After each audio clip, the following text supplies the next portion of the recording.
Okay guys, got a 2005 Ford Mustang here. We're going to do the lower control arm. So I've got a whole bunch of other videos we've done on this, from oil changes to brakes to alternators. We're going to still be doing the rear brakes. If there's other things that you need for this video or for this particular car, click on my name under this video for all my other how-to videos and you'll find them. So let's start off. We'll get that tire off. I got the jack jacked up right behind where the subframe goes in. It's real strong and solid there, and that's where we'll start. Let's get the tire off. Okay, got ahead of myself here. I took the cotter key out here on the outer tie rod. We need to drop the tie rod because two reasons. One, it's easier to maneuver the rotor in and out of position, but the main reason is on this lower control arm, you see this nut right here. Let me focus that in. It's going to hit this steering. So we need this out of the way, and this is not going to be enough play. We'll have to go to the steering mount and pull that 18 millimeter as well. There's two on the front, but you only need to pull the first one. The other one, that position's okay. So let's go ahead and get this nut off. Now, when we take this nut off, we're going to flip this thing around. Let me show you real quick, and run it back down flush, because we're going to use it to tap. I can get it off, because you'll end up smashing the top of this if you hit the top. So just flip it around and run it back down. Should run on exactly the way it came off. And we're just going to run it back down until it's flush with the top of the bolt right there. So now we can hit it with a hammer, and there's a couple different places that we're going to hit it. One, you can see that nice flat spot right there. That's what that's for. Hit it a few times there. That's going to loosen it up, and then you're going to smack it up right flat as you can on top, and that's going to pop it out. So let me go ahead and beat on that a little bit. About 3 times, and here about 5 or 8, and then she pops down and catches herself. So now you can run the nut back off and take that outer tie rod off. Just make sure you don't turn any of your threads here. Well, you really should be doing alignment anyway after this job, but it's a good idea not to be messing with those threads. So now we're going to have a 15 millimeter on the back side. That's the bolt. The nut is an 18 here. We can buzz that off. We're going to have the same thing here, 18 millimeter. The other side will be welded on that control arm. If you look, I'm looking on the left here. The inner nut will be welded. And then on top here, underneath, they have these nice little clips that are going to hold that bolt for you while you run these two 18 millimeter nuts out. There's one here and one on the other side. And so we can go ahead and get those out. At that point, this will spring down enough. You don't need to put a jack under here. It's the reason that we don't jack it up here or here. We let all this hang on the strut. If it hangs on the strut, you'll be able to move this down by hand. It's not going to be under pressure. Don't worry about that, and you'll be able to maneuver it out. But let's don't forget our 18 millimeter that holds the steering up there, the rack and pinion, because we need that bolt out to maneuver it out and up just a little bit in order to get this bolt out. So let me pull those 3, be right back. Okay, these control arm bolts, they are extremely tight. So what I do is I stick my wrench on there, and it's a pretty long one and it's still too tight. So I lock a second wrench together, just like that. And then you're able to bust it loose. I just busted it loose, so it's actually going to look easier than what it should have been, but just to let you know, if you need the extra leverage, that's how you're going to get it. Okay, so there's the bolt nut that came out. You can see how that actually hits up against there and holds it for you. So that's the reason you don't need a wrench on the other side. Now this side, this nut is welded, so, and I am on the left side now. So on this side, we can just grab the 18 millimeter and just crank it out. So let me get that out of there, and then I'll show you how to remove that rack and pinion. Just the one bolt, again, just the closest to this side. We're not pulling the other side. Now you can see where that bolt is hitting right there. Now if you needed a little bit of play here, what I do is I stick my bar in this hole here, and then we can pull this down because we've already removed that nut. So we can push down, and you can see how it's moving already right there. So I'll go ahead and lift up on this now, and I'll slide this out of the lower ball joint. So there's our lower ball joint. Look how that moves. That should not be moving at all. So I mean, it will, but you're gonna pull hard and it's gonna stay in that place. It's not gonna return. So this will cause a lot of vibration in the front end.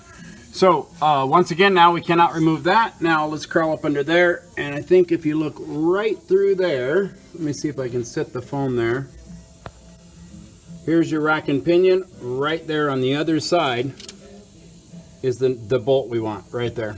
That's an 18 millimeter. So let's go ahead and thread that out. Okay, so I got my socket on. You can see it right in there. On the right hand side, it's much easier to push it. You can see the ratchet handles right there.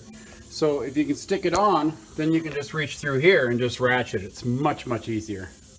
Okay, so I'm gonna need 2 hands to do this, but I got the bar now, and the bar is right up behind the rack over here. See the difference in the hole there? Now it moves, and the bolt is just about out. So I'm just gonna pry back a little bit with the bar now to move the rack out and get the bolt out. Okay, so the bolt finally came out. That was a pain in the butt. Now, we won't have as much of an issue on the other side, I don't think. And that's because we have the steering column itself on this side hooked to the rack. The other side will probably flex more. We'll find out when we get over there. Well, pretty much everything on this side is the same as that side, except probably that issue. So it'll be easier, I think, on that side. So I'm not gonna do a video on that side, because if you've done this side, you know how to do that side.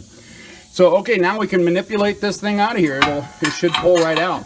I'll just grab the strut handle, the bottom of the strut here, and I'll just wiggle it around, and we'll just push this down and just wiggle it right out. I'll need 2 hands, but it should come right out now. All I did was just turn rotor, caliper, everything this direction, push down on it, and she just popped right out. So, all right, let's get the new one. Okay, so here's our new one. And now you'll notice, see, we don't need that cap, but I can't even hardly move that thing. It's so stiff, where that other one, just trash. So now we'll just set this back up in there and run it backwards. We'll throw our other bolt in first. And again, this is gonna take 2 hands, but so I'm just gonna set that side on, poke that side up in, run our bolt back in. We'll have to maneuver that rack and pinion again and run it backwards. So if you got it, great. If you don't, stick around. We'll keep going at it. It was much more forgiving going in. That was a lot easier. I just barely lift the rack and she slid in. So now let me go ahead and ratchet this down, and then I'll go ahead and ratchet down my rack bolt. Now it's going to be moved back a little bit. I see it already trying to spring back a little bit, but you will have to tap this in just a little bit, and you can just tap it anywhere around this cast, this hard cast here. And we did an oil change, so that's what that is, a little bit of oil dripping. So we'll tap it here and we'll line it up, drop that bolt in, we'll tighten it up, and we'll tighten up this 18 real quick. So let me get those done. Okay, so before I tighten that up, I like to stick my other bolts and nuts in. They're just loose. I ran them in by hand. You can see the socket on that one. And that's just to make sure everything's lined up before I get these 2 snug to where I can't turn that in order to line them up. So just set your bolts and nuts in there, and now we'll run down this 18, now the rack, and bolt those back there. Okay, so now we've got that bolt in, we've got our rack back in, we got those 2 tightened down. Now it's a matter of just bringing this down and bringing the rotor and caliper and such over, and strut. So I'm just going to go right into that hole like that, and you can see I can manipulate that down rather easily.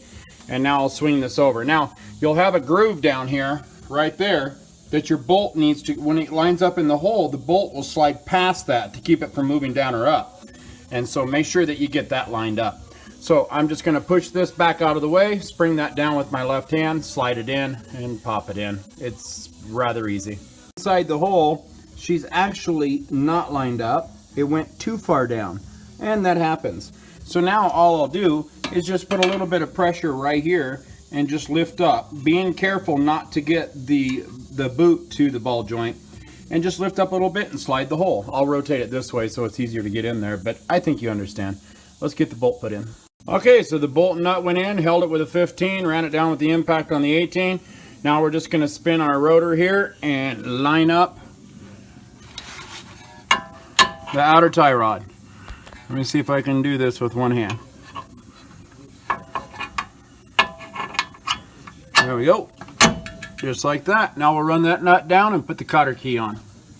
Okay, so sometimes this happens. When I'm twisting the nut, the bolt is spinning with it. There's a couple things you can do. Most of the time you can just hold a little pressure But if you just give it a tap, that's probably enough right there for it to seat. I just noticed it was spinning on me. Whoops. And there it is. Now it's not spinning. It doesn't take very much. And a lot of times you can just put your hand up underneath it and push up while you're running it down. I think that makes sense as well. So, all right, let me go ahead and run that on. All right, and then we slid the cotter key in. We are good to go. That's it. You just did your lower control arm. So if you want to click on my name underneath this video, you'll get front brakes, rear brakes, alternator, all that other stuff we talked about. Oil change, thermostat housing. We're doing a bunch to this car. So I really hope this video helped you out. Do me a favor, click like, please subscribe, and again, click on my name underneath this video for all my other how-to videos. And as always, guys, enjoy.